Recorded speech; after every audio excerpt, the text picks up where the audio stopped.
Faisalabad GC university के cafeteria में तलबा के दो ग्रुपों के दरमियान झगड़ा हो गया।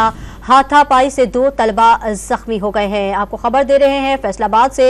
फैसलाबाद जीसी यूनिवर्सिटी के कैफेटेरिया में तलबा के दो ग्रुपों के दरमियान झगड़ा हो गया है। हाथापाई से दो तलबा जख्मी हो गए हैं। मज़ीद तफसीलात जानेंगे डॉन न्यूज़ के नुमाइंदे काशिफ हुसैन से। काशिफ, तफसीलात से आगाह कीजिएगा। जी बिल्कुल, ये गवर्नमेंट कॉलेज यूनिवर्सिटी के जो ओल्ड कैंपस है वहाँ पे लड़ाई झगड़ा जो हुआ है और वहाँ पे कैफेटेरिया में बताया गया कि ये झगड़ा हुआ है, जहाँ पर दो तलबा ग्रुप बैठे थे आपस में और उनके दरमियान तलख कलामी हुई है पहले, और उसके बाद उन लोगों ने आपस में एक दूसरे को मारना शुरू कर दिया है।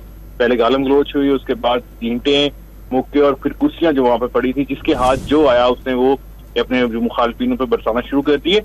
और इसी लड़ाई के दौरान जो है वो दो तलबा जख्मी हुए हैं। इनको फौरी तौर पर तिब्बी इमदाद भी दी गई है। यूनिवर्सिटी इंतजामिया की जानिब से जो गेट्स को बंद कर दिया गया था ताकि बाहर से किसी किस्म के कोई तलबा के दोस्त होते हैं या दीगर जो स्टूडेंट्स हैं नजदीकी कॉलेज के, वो ना आए और लड़ाई मजीद ना बढ़े। यूनिवर्सिटी इंतजामिया से जब हमारी इस मामले में बात हुई तो उन्होंने कहना कि ऐसे लड़ाई झगड़े जो छोटे मोटे लड़ाई झगड़े उनके मुताबिक है, ये मामूल की बात है। जी, छोटे मोटे लड़ाई झगड़े मामूल की बात है। काशिफ हुसैन तफसीलात से आगाह कर रहे थे, आपका शुक्रिया।